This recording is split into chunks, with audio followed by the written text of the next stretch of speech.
Hey everyone, I'm Nick in the States. And what do we have here? Pray tell, you ask, what is this glorious red beast in my hands? Well, this is a Chinese Tokai interpretation of a Les Paul Custom. Tokais were one of the best things that came out of the early 80s in Japan, when Gibson had its head firmly placed far up its own rectum from the quality and configuration of their guitars. They weren't making a regular Gibson Les Paul standard in the 50s vein yet. And so the Japanese came in running. We've had a Greco on the channel. We've had an Edwards, and now we're going to take a look at a Tokai. But this is a Chinese Tokai, and why it is because the real Japanese Tokais are all over $1,000 and up, $2,000, $3,000, depending on how they're set up, because they're awesome. They're great. But people swear by these Chinese doojobbers, and I can kind of see why. So this one's set up like a custom. I believe it's a maple top. It's hard to tell what it is. This might be a basswood body. Rosewood neck, 24 3/4 inch scale. Two-pneumatic bridge, stop tail, just like a Gibson would have. It's a 3-screw truss rod cover, which usually give away to a lot of people. But it does have the open book headstock, and has this really cool kind of fleur-de-lis-ish inlay on it, with some Grover look, but not actually Grover tuners. Some nice heads, they seem to work just fine. I can't see on the neck. You can't really see because everything I think was, the whole guitar I think was given a primer before it was painted red. So I can't see if there's a scarf to it. I'm going to assume there probably is at least one. It's not a second one on the heel. Weight on it is very comfortable. I didn't weigh it, but it's on the lighter end of my Les Pauls that I have.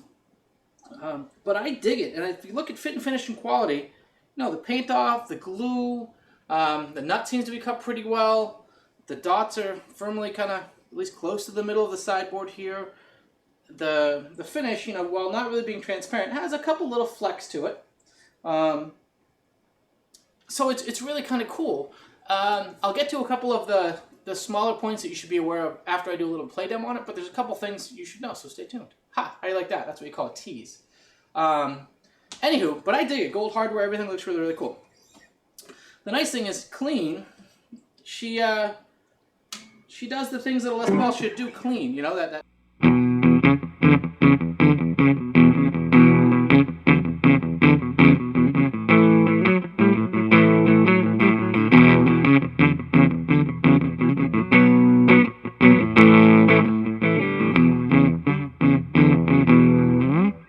she does the normal stuff. Middle,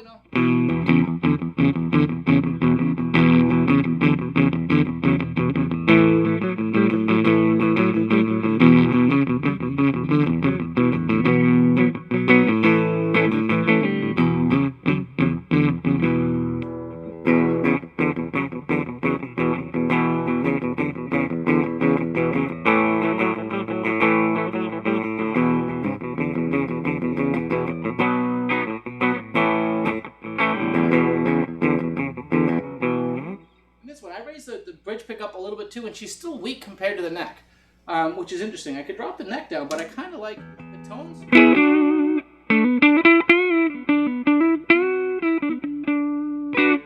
like the tones that are coming out of the neck. The bridge is just a little bit weak.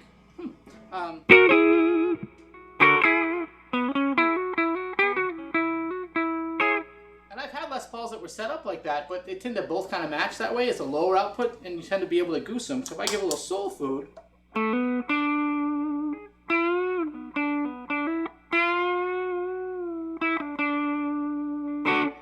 they come back nicely.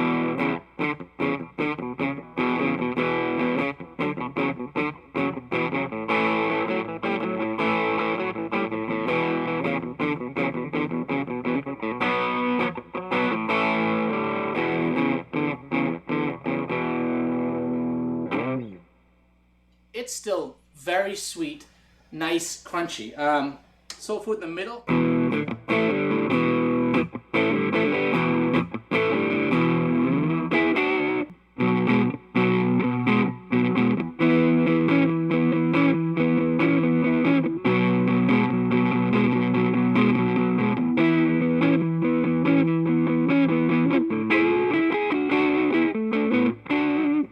It's nice. Um,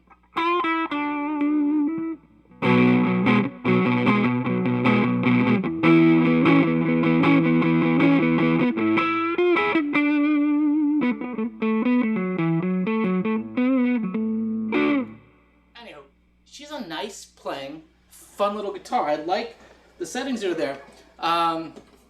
And, as you might have heard, she's still.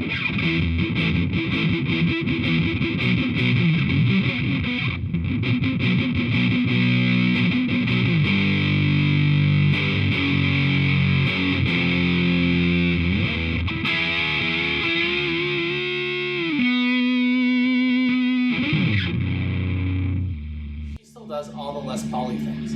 Those hard pushed, evil, over the top funness that we're all knowing well.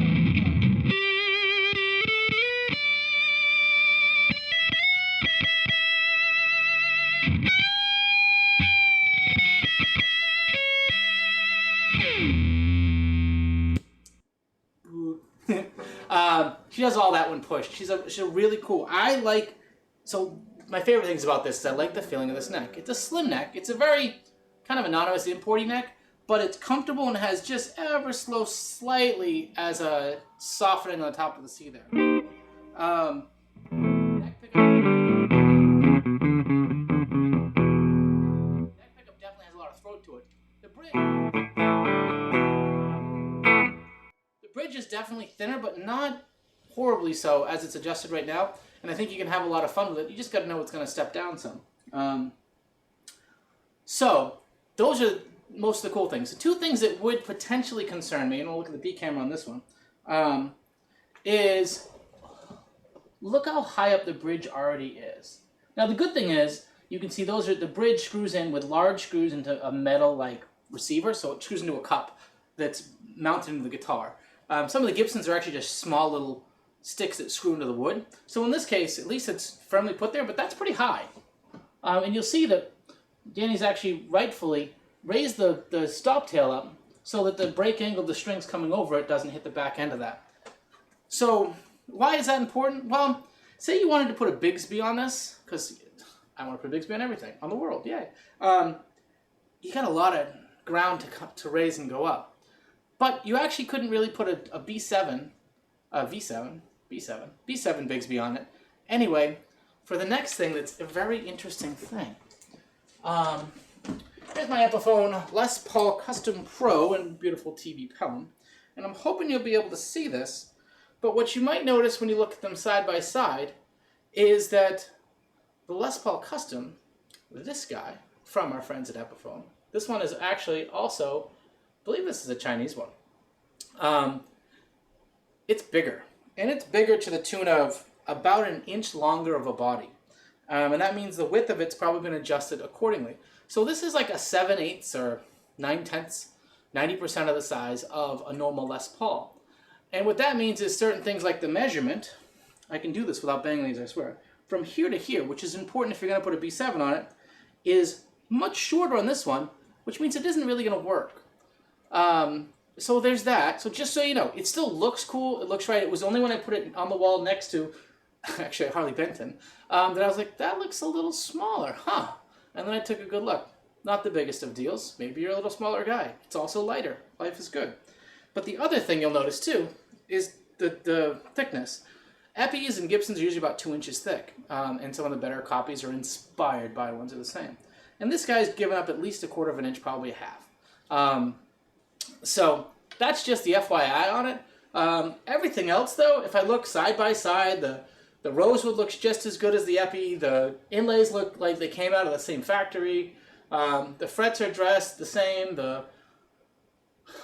In fact, the Tokai has probably better fit and finish than the Epi. You can see some just minor little spots here and there where they taped off the binding and didn't do a perfect job on it. So, anywho, the overall point of my story there is it's probably the equivalent of a really nice Epiphone. And if you want that correct shape headstock, it's cool. If the body not being the same exact size is important to you, or isn't important to you, then go for it, man. It's a really cool guitar. I like them. In the States, the easiest spot to get them is from Garriott Guitars West. He imports used ones. in Mazda. He's got a huge selection of them. So go give Gary a jingle and see what he can do there. He does also, like, they've got the Explorer shapes, they've got Vs, they've got Standards, they've got all kinds of stuff. Danny's got one of the Vs, or Explorers at least, and he's got one of their SGs. So if you guys are interested, let me know, and I'll see if I can pull in some of the other ones and do a nice little demo of them. So anyway, let's put that back up there. Anywho, with that said, look at it, look at it, look at it. It's pretty. It's pretty. It's pretty. Slow ride. There you go. This is a Chinese Tokai Les Paul custom-ish thing. And it's really sweet. As always, I've been Nick in the States. Obviously, I have issues. Been enjoy sharing with you. Take care, subscribe, like, comment, all that fun jazz. We'll be back at you soon. Thanks.